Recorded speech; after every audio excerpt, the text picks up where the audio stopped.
Welcome to Retirement Key Radio with Abe Abish. Abe, I'm so grateful for so much right now, and I think that's going to be the theme of this radio show, from me at least, is I have so many friends and colleagues that are out of work right now because of what's going on. And you know how they released that stimulus package where folks could get possibly $1,200? It depends on your situation. Right. Thanks to Congress and everybody trying to help us out in this time, I've decided that whatever I get, I'm going to give to someone I know that is out of work right now, because people are going through a really tough time.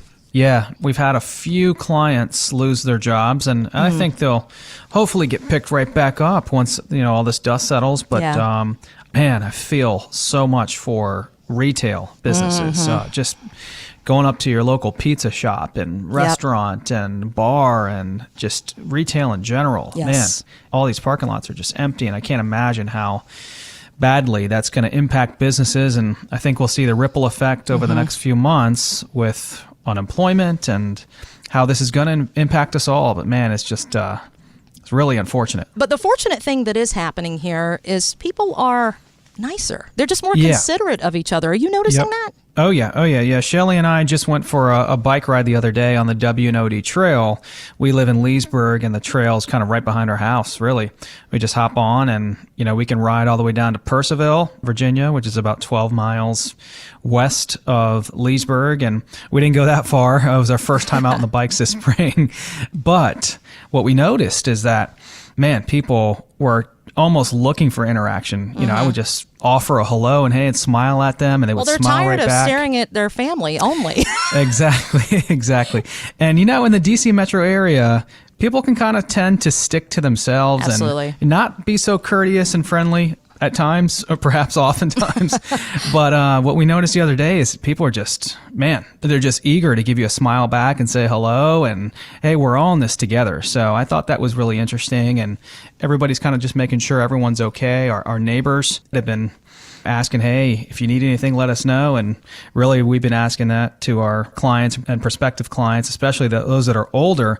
Hey, if you need anything, even a simple grocery store run, let us know, and we'll go do that for you. Because I know some people, it's harder for them to get out, and probably unsafe for them to get out in the first place. And sometimes when you're older, you don't understand things like Instacart and different delivery services like that. So DC, we're all in this together, and we're not being cheesy. That's not cliche. Well, it sounds cliche, but it's very real. It doesn't matter, even if you're listening online across the country, we are all in this together. I mean, Abe, my parents, my dad, he is not into changing his routine. He is doing Instacart. I mean, worlds are colliding. How's your mom doing? Because she lives by herself. Yeah, so she's in Leesburg as well, just a mile or two away from Shelly and I. And, there's a local Giant down the street that she likes. There's a Wegmans right up the street a mile away.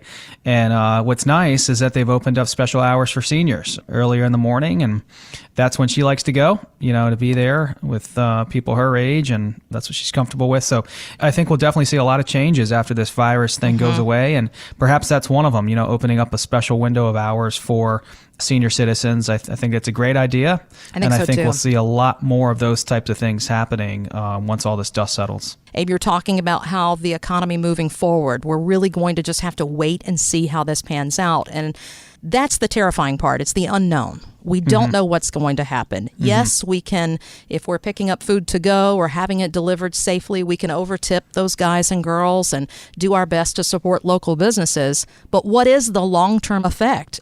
Many investors are being advised to stay the course with the market all over the place if retirement is far away. But some people may not have that time on their side, especially if they intend to retire in the next year or two. So what would you tell those people about what they can control with their personal economy? For anyone retiring in the next year or two, it's going to be tricky, and I would say the time is now to really be serious about evaluating what you have saved in your portfolio, what you need for income in the short term.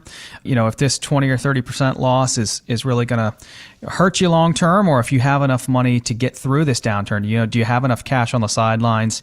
Do you have enough safe stuff in your portfolio to kind of draw down on, annuities, CDs, money markets, funds, those types of things to draw down on first while the market's down, before it recovers and rebounds. And so that's a valid concern for everyone we're talking to. Now, everyone we're talking to is not retiring in the next year or two, but a lady we just recently helped she's 71. She had RMDs due for the first time in her life last year, required minimum distributions. She lives in Purcellville, Virginia, western Loudoun County. She's done a fantastic job of saving and accumulating for her retirement. She has about $2.4 million saved, not including 3 or 4 rental properties and her primary home, all paid off. Wow, good for her.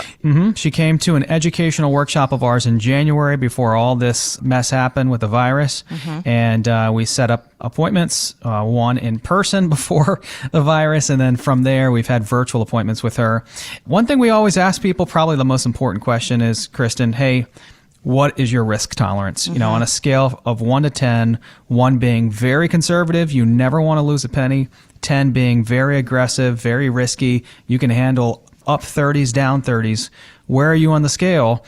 And with the amount of money this lady has saved, she was an 8, which is very high, in my opinion, for a 71-year-old and female, because females tend to be a little more conservative than males when it comes to investing. And we live longer typically. And that's why, right? Because women know that they live longer and they've got to make sure that they're taking care of themselves. And so she's an 8, which is pretty darn high. And I said, okay, well, fine. If you're an 8 and you can handle that, that's good. That's okay. That tells me, though, that 20% of your portfolio at least needs to be safe, needs to have downside protection. You need to depend on this 20% of the portfolio to be there. And we found out that she actually had 20% of her portfolio in safe stuff. And what we found was that she had it in the G fund in her TSP. She was a former government employee. When we digged into what the G fund is currently earning, with the Federal Reserve lowering rates here twice to almost 0, the G fund as of March in 2020 and 2020 is earning 1.25%. She's got RMDs due. Her RMDs are a little under 4. And I said, hey, ma'am, look, I really like what you did here, because she was trying to use that bucket as a safe money approach. But we really need to pick up that upside potential. We need to earn more on that safe money, not only keep up with inflation, but keep up with your mandatory distributions.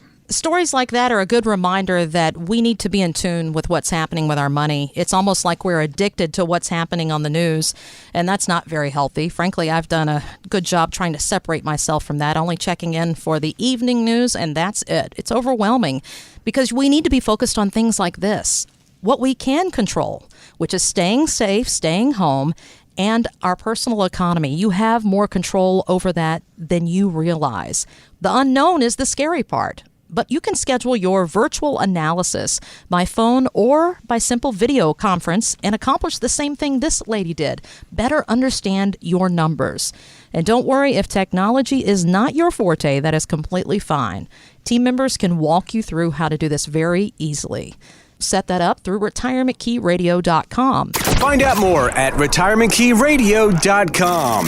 Financial professionals are not licensed in all 50 states. To find out if Abraham Abish is licensed in your state, please call 571-577-9968. Abish Financial Services is not affiliated with nor endorsed by the Social Security Administration or any other government agency and does not provide legal or tax advice. Annuity guarantees rely solely on the financial strength and claims-paying ability of the issuing insurance company. By contacting us, you may be provided with information about insurance and annuity products offered through Abraham Abish, NPM number 770-3575.